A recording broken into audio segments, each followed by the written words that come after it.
Hola a todos, mi nombre es Ricardo Palomo, soy catedrático de Finanzas en la Universidad CEU San Pablo, en Madrid, y además desempeño el cargo de delegado de la rectora para la transformación digital.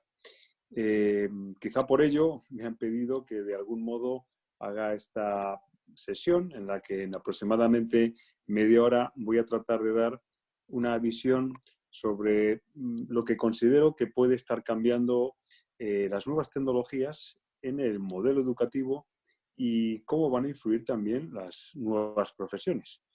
¿Por qué? Porque nos encontramos en un momento de disrupción digital, nos encontramos también en un momento particularmente intenso en digitalización de la sociedad, que se ha agudizado particularmente y especialmente con motivo de esta pandemia de COVID y que nos ha llevado a todas las profesiones que ha sido posible a tratar de teletrabajar o a impartir la docencia a distancia, a tener las reuniones desde nuestras casas de forma telemática. Y esto pues incluso va a cambiar paradigma, va a cambiar cosas a las que estábamos acostumbradas. Quizá nos empecemos a dar cuenta que no necesitamos ir a diario a muchas reuniones, sino que podemos hacerlas perfectamente desde nuestros hogares o despachos. Y por eso en esta sesión vamos a tratar de dar una visión de qué está ocurriendo con la tecnología, cómo está impactando en la sociedad, cómo está impactando en las nuevas profesiones, en los nuevos puestos de trabajo y, por supuesto, cómo va a afectar y está afectando ya a todo el ámbito o al sector educativo, que quizá eso va a ser el núcleo central de lo que voy a tratar de comentar hoy aquí. Bien, para ello, el título que quiero dar a esta sesión ha sido el impacto de las nuevas tecnologías en el modelo educativo y en su preparación de este modelo educativo para las nuevas profesiones. Bien, la innovación es el motor del cambio y de la transformación digital.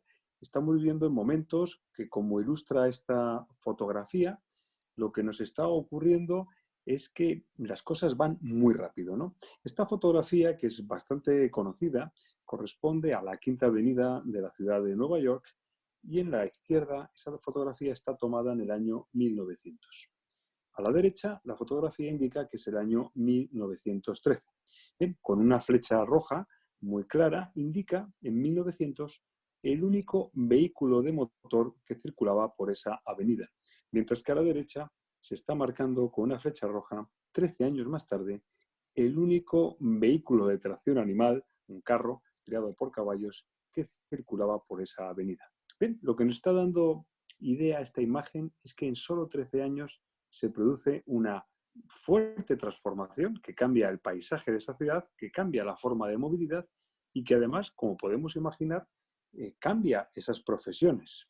Si antes había herreros o personas que se dedicaban al cuidado de los caballos, pues 13 años más tarde la inmensa mayoría de esas personas o han cambiado de profesión o se han adaptado o han surgido otras, como las de mecánicos de automóviles, repostaje, etc.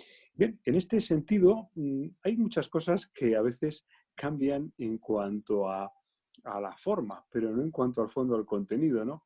Yo siempre digo, ¿qué título daríamos a esta doble imagen? ¿No? Hay cosas que no cambian, pero que son de otra forma. Son fotografías de épocas muy diferentes, como podemos ver. La fotografía inferior pues es una fotografía que podría ser perfectamente de principios del siglo XX, incluso finales del siglo XIX, y vemos personas leyendo un periódico. Y arriba lo que vemos es personas no leyendo un periódico, sino atendiendo a sus dispositivos móviles frente a vehículos ya del siglo XX o incluso XXI, ¿no? Bien, cambian las cosas, pero somos seres humanos, somos una sociedad, seguimos haciendo las cosas que hacíamos siempre y variamos en alguno de esos métodos de cómo hacerlo. Bien, con estas ilustraciones pretendía así introducir la idea de que estamos cambiando mucho, que se están transformando muchas cosas y que además en lo que nos afecta a esta sesión tenemos una tecnología, una transformación que viene impulsada por diversos catalizadores tecnológicos. Esos catalizadores tecnológicos son realmente una serie de tecnologías cada vez más interrelacionadas entre sí, como pueden ser la computación en la nube, que ahí aparece con su nombre en inglés, cloud computing, está la inteligencia artificial, el Internet de las cosas, blockchain, los smart contracts que se hacen sobre blockchain, la robótica, la automatización de procesos, la analítica avanzada, todo este tipo de tecnologías, todo este tipo de cuestiones nuevas, porque la mayoría de estas tecnologías que estoy citando son relativamente nuevas o se han potenciado particularmente en estos últimos años, están creando esa suerte de disrupción.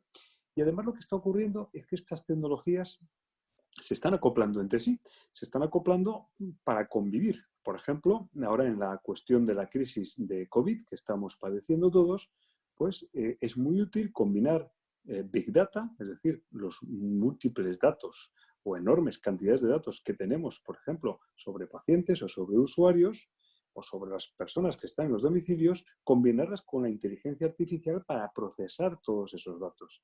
Pero también podríamos combinarlo con el Internet de las cosas, donde nuestros dispositivos pueden sensorizar nuestros movimientos o desplazamientos. Y si además, por ejemplo, nos preocupa nuestra privacidad en esa cuestión, podríamos utilizar incluso tecnología como blockchain que permitiría anonimizar esos datos y poderlo trabajar todos ellos de forma muy diversa. Bien, en este sentido, esos catalizadores tecnológicos también crean lo que se llama en el ámbito de la economía una expresión que es bastante común que se llama las olas de destrucción masiva. Es un punto de vista que tiene mucho que ver con ese planteamiento que habla de que hay que deconstruir, es decir, que hace falta destruir para volver a construir. En cierto modo, esto está pasando en muchas organizaciones.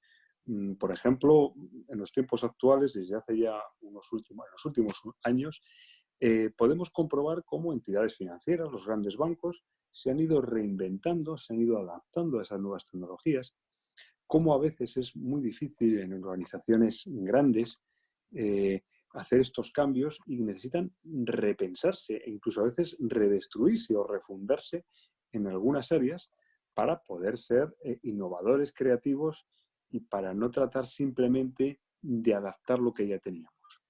Porque mucho va de eso, mucho va de repensar modelos de negocio, mucho va de repensar modelos de actividad. La cuestión que estamos viviendo con COVID-19 es que muchos negocios van a reinventar su forma de hacerse. Ya estamos viendo cómo restaurantes están innovando con mamparas, cómo se está innovando en cuanto a sistemas de pago, sistemas de entrega, etc. Luego tenemos olas de destrucción masiva. ¿Por qué? Pues porque la innovación tecnológica está cambiando los modelos de negocio de las empresas y creando nuevos modelos de sociedad. En estas fotografías que se ven en esta ilustración, pues podemos ver algunas que son bastante llamativas, ¿no? Por supuesto son figuradas. En algún caso, pues vemos un robot acariciando el rostro de una persona. Allí a la izquierda, pues me puede ver a mí mismo personalmente y así no tengo que dar ningún derecho a nadie. Es junto a un robot, ¿no? Junto a un famoso robot que se utiliza mucho en eventos. El niño con las gafas de realidad virtual, blockchain, etc. Por tanto, lo que está ocurriendo es que estamos viendo avances tecnológicos que son tan rápidos que nos anestesian esa capacidad de asombro, como decimos aquí. Bien, aquí hay alguna imagen que no se ve muy bien, no se percibe a lo mejor muy bien. Alguna voy a pasar bastante más rápido en ese sentido. Pero básicamente lo que queremos es decir que nosotros mismos estamos evolucionando. Si estábamos acostumbrados a trabajar con el teclado, tecleábamos en nuestros ordenadores y antes en las máquinas de escribir, pues luego hemos ido pasando a las pantallas táctiles, como es el caso que estoy utilizando yo ahora mismo, y cada vez más estamos pasando a la voz. Tenemos estos asistentes domésticos, Alexa, etcétera, a los que podemos preguntar por voz. Luego tenemos esas tecnologías y también cambiamos muchos de nuestros hábitos de actuación. Bien, y entrando en las profesiones, ¿qué está ocurriendo? Bien, pues las profesiones, lo que nos está ocurriendo, como puede verse en este esquema de algún modo, pues tenemos esas profesiones habituales, el médico, el arquitecto, la persona que está trabajando en la construcción, el enfermero, el ejecutivo. Bien, todas esas profesiones, como puede verse en esa imagen donde hay pues una nube encima descargando una especie de tormenta, pues muchas de ellas están amenazadas no en el sentido de desaparición, algunas sí, pero muchas otras, más que desaparecer, lo que experimentan es la necesidad de transformación. Por un lado, además, tenemos las llamadas pequeñas empresas tecnológicas, esas small techs que aparecen en el lado de la izquierda y que yo represento muchas veces como pequeñas hormigas, ¿no? Esas pequeñas hormigas, es decir, especialistas tecnológicos de tamaño pequeño, muchas veces incluso startups o empresas de muy reciente creación, pues molestan a la empresa clásica o tradicional, a la que se ha guiado por los criterios y patrones principalmente desde el siglo XX y que mantiene actualmente y que puede mantener todavía durante un tiempo. Y esa hormiga, pues es una hormiga, es como un elemento o un ser molesto, ¿no? Una hormiga, dos hormigas pueden molestar, pero muchas hormigas puede ser incluso peligroso porque te pueden devorar. Y al otro lado están las Big Tech, las grandes compañías tecnológicas, pues las que todos tenemos en mente, las Google, las Amazon, las Facebook, etcétera, que tienen un poder muy grande de mercado, de penetración en el mercado y que tienen además un poder de capacidad de diversificación de sus líneas de negocio, ¿no? Amazon puede hacer sistemas de pagos, Google puede establecer sistemas también de gestión financiera, Apple igual, pero además no solo eso, sino que también manejan o controlan la nube, etcétera, ¿vale? Y esas lo llamamos las Big Techs, las grandes tecnológicas, que yo represento muchas veces como un elefante. Con la idea de que si la hormiga era molesta o muchas hormigas eran incluso ya peligrosas, el elefante o esa Big Tech, si se fija en nosotros y nos posa su pata sobre nosotros, pues nos aplasta, ¿no? E incluso también hay otro fenómeno que está representado en la parte inferior de esta ilustración.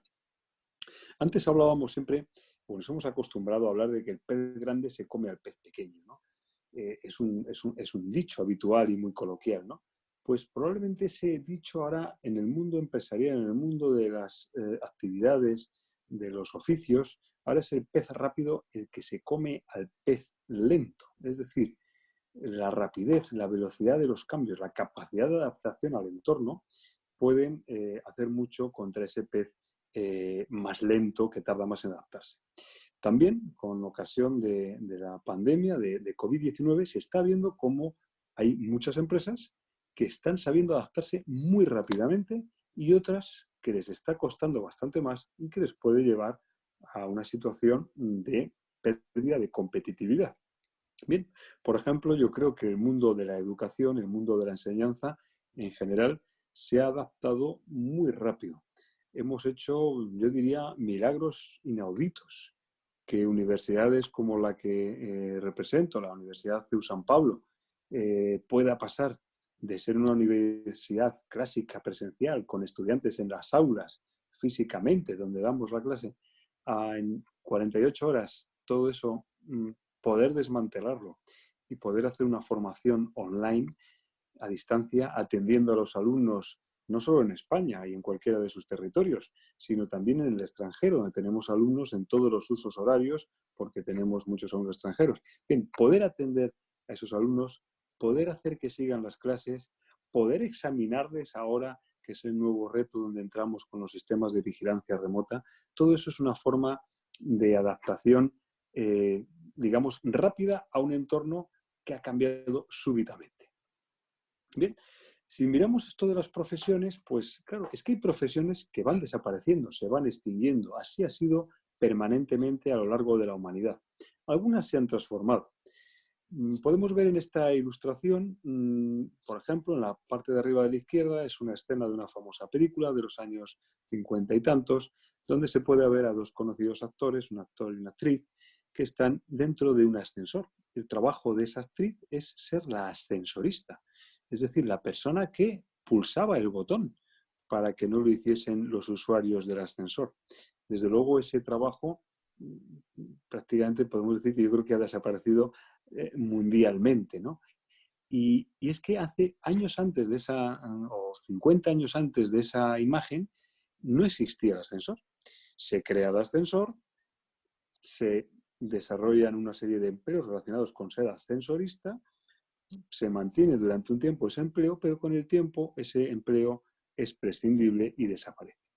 En una imagen que tenemos en el centro, en la parte superior, vemos pues, la clásica legión en este caso de secretarias que hacen esa labor administrativa de pasar a máquina pues, discursos, cartas, etcétera, y hacer tantas copias como fuese posible. Recordemos que muchos años atrás no había fotocopiadoras y que se escribía, lógicamente, en máquinas de escribir. Por tanto, las habilidades requeridas allí en aquel tiempo eran las pulsaciones por minuto. Las gasolineras, pues sabemos que en muchos sitios son de autoservicio. El arado con tracción animal, pues ya es una cuestión prácticamente que se mantiene solo en países en vías de desarrollo. Las canteras, incluso a la derecha he querido poner una fotografía para el recuerdo, que es los famosos serenos, que eran aquellas personas que vigilaban un poco la seguridad en los barrios y en las calles, ¿no? Por tanto, el empleo, la riqueza y el bienestar social en todos los países se crea, se destruye y se transforma, ¿no? Siguiendo la idea de esos principios que hemos estudiado muchas veces en los colegios en el ámbito de la energía, ¿no? Bueno, ¿cómo somos? ¿Optimistas o pesimistas en este ámbito del empleo con la revolución tecnológica? Bueno, pues hay bastantes puntos de vista. Yo distingo entre los tecnopesimistas y los tecnooptimistas. Nos moveríamos, por tanto, entre la utopía y la distopía, ¿no? Los optimistas ven un futuro utópico, un futuro muy bueno, muy esperanzador, gracias a la tecnología, a efectos del empleo, en la medida en que esa tecnología nos libere de cargas pesadas, de trabajos rutinarios, aburridos, etcétera. Mientras que la distopía sería pues, una visión más apocalíptica, en el sentido de que las máquinas acaban con el empleo humano y generan millones y millones de desempleados. Bien, pues vamos a repasar muy brevemente esto diciendo que para los tecnooptimistas el cambio de la tecnología está siendo demasiado rápido y quizá tengan algo de razón. En estos últimos años la revolución tecnológica está siendo especialmente intensa, exponencial. Además ocurre que muchas empresas tecnológicas no son empleadoras masivas, es decir, no necesitan 300.000 o 400.000 empleados como ha ocurrido con grandísimas compañías, ¿no? Como hay menos trabajadores, pues se puede entender que hay menos consumidores. Como además se automatizan muchos segmentos a la vez, pues es difícil trasvasarse de un sector a otro, ¿no? Eso puede ocurrir a muchos empleados, ¿no? Además, también eso puede provocar una mayor brecha social y una reducción de la clase media, es decir, una polarización de la sociedad que en cierto modo sí que es verdad que se está produciendo.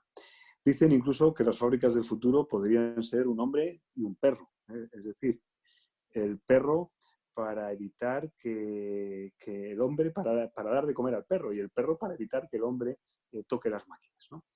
Bueno, para los tecnooptimistas, en el lado de la derecha, la tecnología puede evitar errores humanos o malas intenciones. Evitaríamos muchos errores humanos, ¿no? Podríamos pensar que un vehículo autoconducible probablemente vaya a reducir mucho más los accidentes de tráfico, lo cual no quiere decir que sean totalmente inevitables.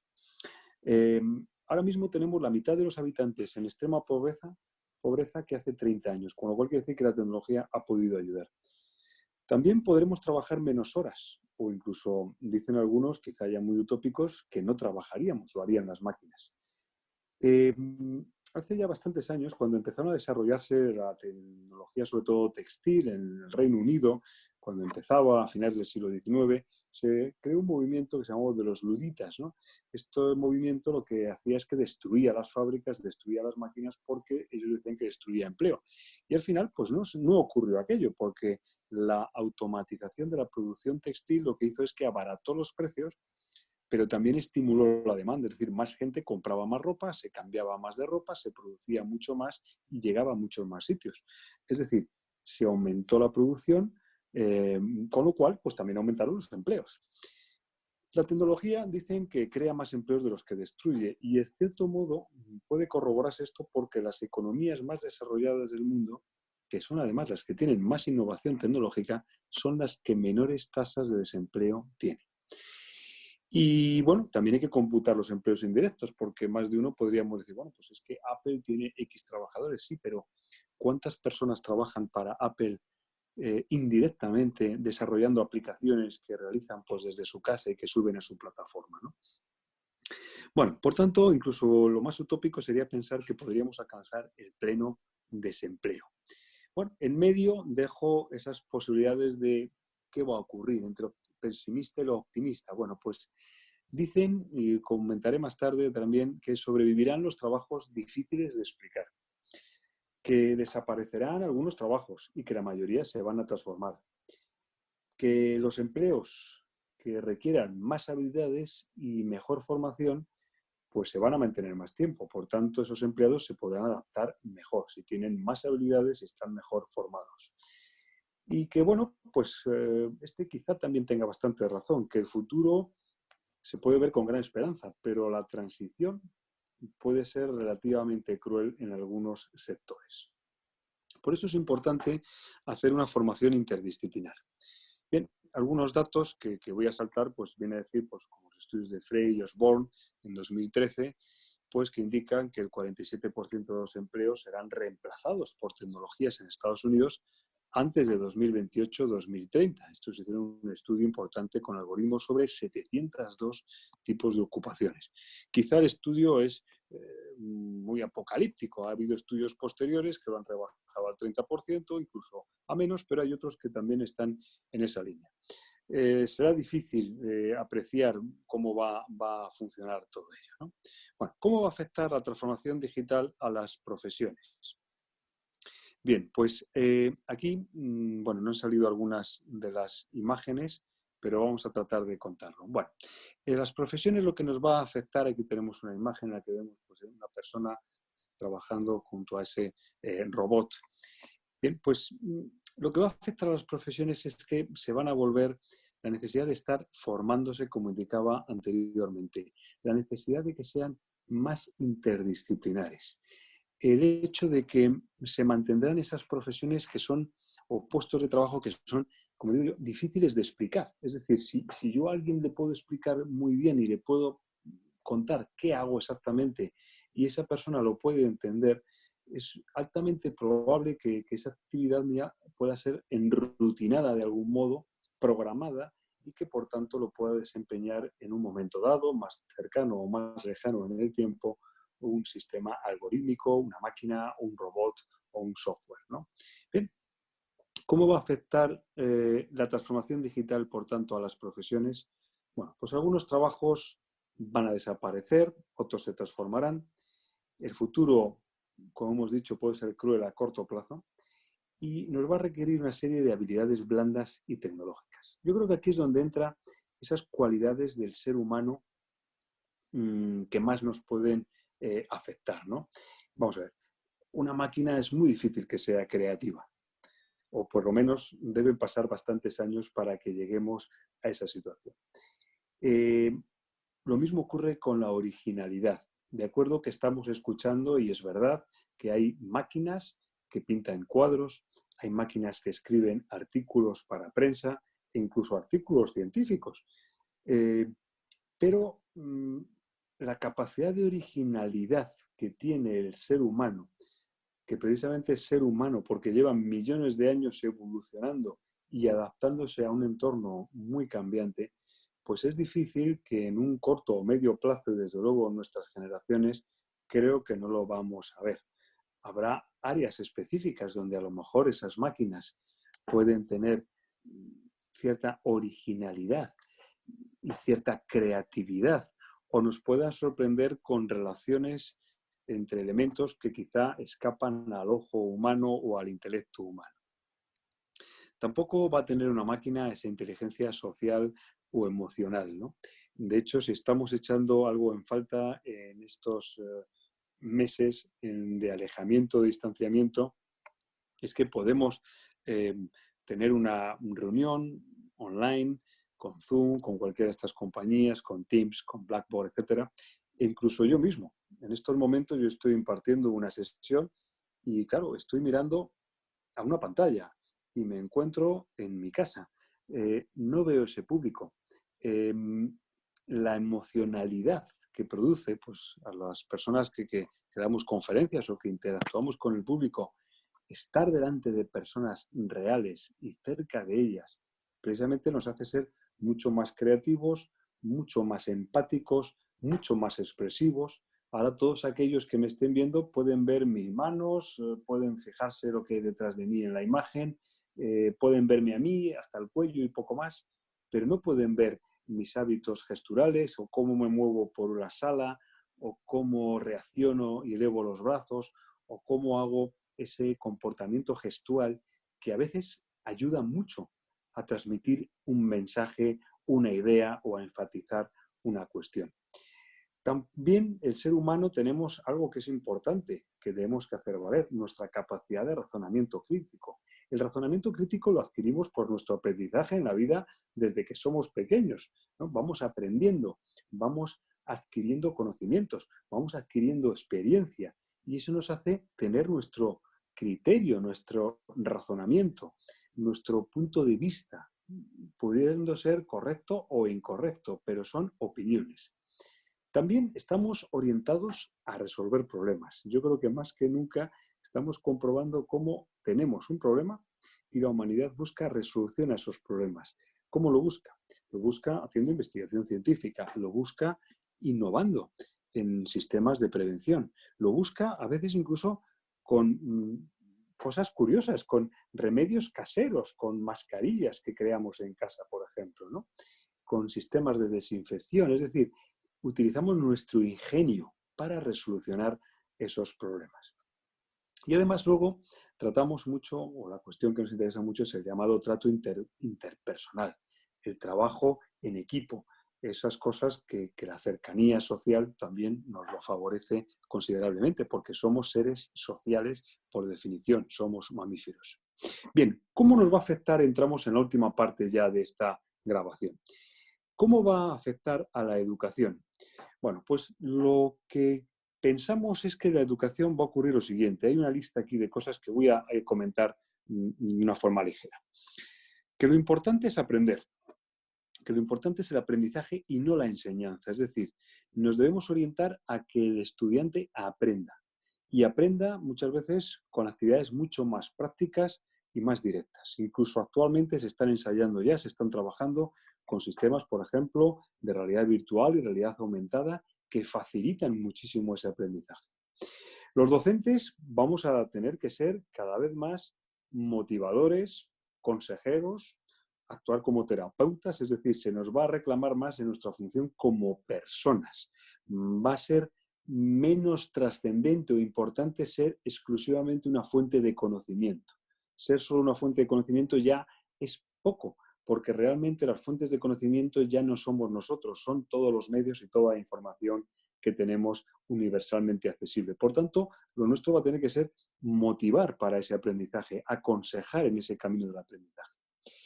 No nos vamos a dejar o tendremos que dejar de centrarnos solamente en impartir conocimientos, en contar lo que pone el libro. Para eso ya no haremos falta los docentes. Las universidades, como estamos viendo ahora ya, esto lo comentaba yo hace ya tiempo, las universidades acabarán siendo mitad presencial y mitad online, pero es que ahora mismo las tenemos prácticamente a todas operando online y descubriremos que hay asignaturas que podemos hacer perfectamente online y muy ricas en cuanto a contenidos por la cantidad de medios y recursos audiovisuales que podemos incorporar. Por ejemplo, los famosos Tech Talks. De hecho, ahora mismo, todos los que estéis viendo esta grabación, pues estamos utilizando un sistema de grabación, un sistema de transmisión en el cual pues no tenemos una interacción física, pero estamos transmitiendo los conocimientos. Los famosos MOOCs, las gafas de realidad virtual, etc. Los docentes, además, van a tener que ayudar a descubrir la pasión por aprender, que yo creo que eso es lo que quizá nos ha faltado durante mucho tiempo y por eso muchos estudiantes se alejan del camino del estudio. La universidad tendrá que adaptarse a los modelos de aprendizaje durante toda la vida. Los niveles formativos, además, que vamos a tener que desarrollar en el ámbito, por ejemplo, universitario, pues realmente son tres. El informar, que puede hacerse perfectamente online, es decir, dar contenidos. El formativo, donde ya es enseñar y donde ahí podemos hacerlo probablemente más presencial o semipresencial. Y el transformativo, que de momento con la tecnología que tenemos, pues la presencialidad nos puede ayudar mucho. De hecho, podemos distinguir a futuro 5 tipos de profesorado. Los expertos, es decir, aquellos que nos van a contar algo que dominan muy bien y que saben mucho y que es importantísimo que nos lo transmitan. Los profesores que actúan como motivadores, dinamizadores de actividades. Los que actúan como consejeros, los que nos orientan profesionalmente o académicamente. Los que se dedican a crear sistemas de evaluación, que también es muy importante. ¿Cómo evalúo a un alumno? ¿Cómo evalúo sus conocimientos? Muy importante. Y otros incluso se van a dedicar a diseñar cómo debe ser la dinámica de una clase o incluso también, ¿por qué no?, a diseñar cuál debe ser el mobiliario o el aspecto de esa clase. De hecho, en muchos sitios estamos, nosotros en el CEU también, ya estamos trabajando en lo que se llama el aula del futuro. Espacios de trabajo, espacios de aulas que salen del concepto tradicional y que se convierten en espacios atractivos, funcionales y muy adecuados para hacer nuevas actividades formativas. Trataremos de evitar todo aquello que sea tedioso. Habrá que tener capacidad para fomentar la curiosidad. La realidad virtual, como hemos dicho antes, será importante, incluso los videojuegos, los simuladores, ¿vale? También va a ser una cuestión importante para los profesores que enseñemos la perseverancia, es decir, el éxito no se consigue de la noche a la mañana, hay que trabajárselo. Es decir, el éxito es el premio a veces de sucesivos fracasos. Yo siempre pongo el ejemplo del famoso Forte de la compañía Ford, aquel Forte famoso que se hizo en principios del siglo XX, que eran todos iguales. ¿Y por qué T? La letra T parece ser que viene que fue porque el A falló, el B falló y hasta que llegó al modelo T. Bien, también tendremos que enseñar, muy importante, y esto es una cuestión, una apuesta personal que tenemos o corporativa en mi institución, en el CEU San Pablo, la ética, la empatía, el trabajo en equipo, la generosidad, el ser personas, tener actitud y aptitud. Bien, en este planteamiento, ¿cuáles van a ser los trabajos de futuro? Pues bueno, en el área de salud, asistentes de salud, consejeros médicos, psicólogos, nutricionistas, no hay grandes novedades, pero sí en la forma en que lo van a hacer. Analistas de datos, por ejemplo, en el ámbito de la vigilancia, policías digitales, el ámbito de la ciberseguridad, asesores de ventas, comerciales más empáticos, es decir, todo aquello que la persona pueda aportar mejor que una máquina. El ámbito de la robótica, el ámbito de la educación ya lo he nombrado, en la energía, pues especialistas en energías alternativas, en economía sostenible, en smart cities, en la cultura, el deporte, pues todo lo que sea la industria del entretenimiento, porque probablemente trabajaremos menos horas o trabajaremos de otra forma. El marketing y la publicidad necesitarán muchos creadores de contenido, diseñadores, es decir, estamos escritores, deportistas, creativos, es decir, estamos viendo que esas labores de esencia principalmente humana.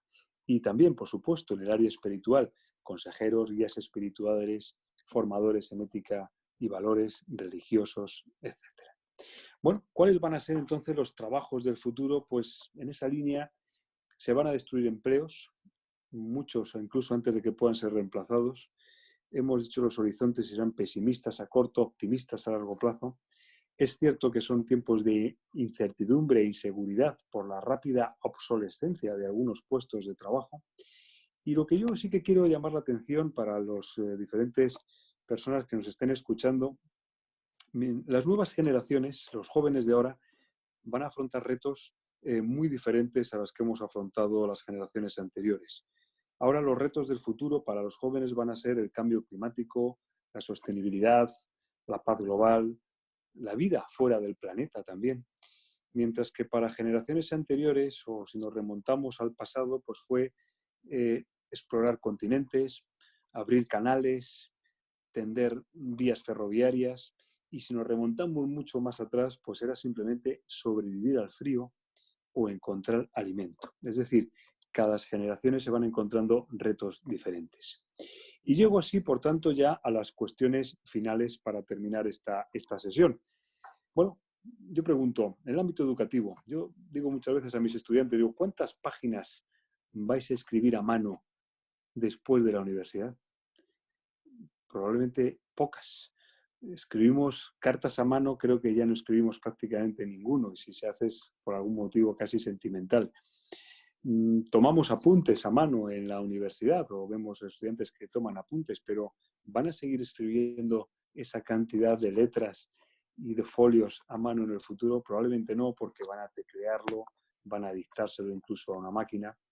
Otra reflexión que hago, yo digo, ¿conocemos alguna empresa en la que para solucionar un problema encierre a sus equipos directivos o a sus empleados, los encierra en una habitación aislada, les impide cualquier contacto con el exterior y no les deja colaborar con sus compañeros? Y además les dice que los únicos recursos que tienen a su disposición es la memoria para resolver ese problema, es decir, aquello que han aprendido. Pues obviamente eso no se da en ninguna empresa, pero eso, si se me permite, eso es un examen en los tiempos actuales. Me encierran en un aula, me prohíben comunicarme con cualquier otro, no tengo acceso a recursos de Internet y me examino con lo que he memorizado o he aprendido o las habilidades que he desarrollado. En una empresa, obviamente, nos reuniremos todos, haremos un análisis de situación, aportaremos ideas, podremos llamar a un abogado, a una consultora, a un asesor, podremos consultar a la administración pública, haremos búsquedas en Internet y con eso trataremos de solucionar un problema. Luego, ¿qué significa esto? Pues que tendremos que orientar cada vez más la enseñanza a cómo solucionar problemas o a cómo investigar o a cómo avanzar en el conocimiento, pero menos en la capacidad de retención de los conocimientos previos que teníamos, salvo que esa capacidad de retención sea fundamental para añadir más conocimiento. Es decir, el memorizar o el saber por saber, sin opciones de aplicarlo, puede dejar de tener sentido, sobre todo en un mundo que no tiene nada que ver con el de hace 40 años, donde la información es infinita. Hasta hace 20 o 30 años comprábamos, incluso mucho menos, comprábamos enciclopedias y en las viviendas teníamos la enciclopedia británica y otras muchas. Esas enciclopedias ya no se venden, de hecho no se hacen, no tendrían sentido, además ecológicamente tampoco. Bien, ¿qué porcentaje de nuestra capacidad intelectual utilizamos en nuestros empleos? Pues realmente quizá no tanta, como es decir, tenemos un potencial intelectual muy grande como seres humanos y a veces hacemos tareas rutinarias que no nos requiere esa capacidad intelectual. ¿Es intelecto o es rutina aprendida, ¿no? ¿Cómo debemos plantear la formación de los seres humanos ahora que somos super seres aumentados? Porque tenemos complementos tecnológicos. Es decir, no olvidemos que ahora un ser humano es capaz de cruzar un océano en pocas horas, que puede hablar con cualquier otra persona del planeta, que puede pedir comida para que se la lleven a casa, que puede rastrear dónde se ha encontrado, que puede reservar una habitación de hotel en cualquier lugar del mundo. Luego tenemos unas opciones que jamás habrían imaginado de nosotros cualquiera de nuestros antepasados. Somos, a sus ojos, de nuestros antepasados de hace 200, 300 años, seríamos super seres. Bien, incluso llegará un momento que nos plantearemos si además de personas físicas y personas jurídicas o empresas, habrá personas electrónicas. Bien, eso lo dejaríamos ya para otro debate. Lo que sí quiero decir es que como personas, como generaciones, tendremos que buscar las olas que vienen, esas olas que van a ser las que van a mover el futuro, reconocer cuándo viene esa ola, reconocer y decidir a qué ola me subo para surfearla, ¿no? Esa será un poco la idea en cuanto a las profesiones y en cuanto a la formación o a la educación que tengamos que recibir o que deseamos recibir. Y con esto, pues yo me despido con esta sesión o charla que espero que haya sido de interés sobre el impacto de esas nuevas tecnologías en el modelo educativo y en su preparación para las nuevas profesiones. Muchas gracias y encantado de haber podido participar en esta actividad.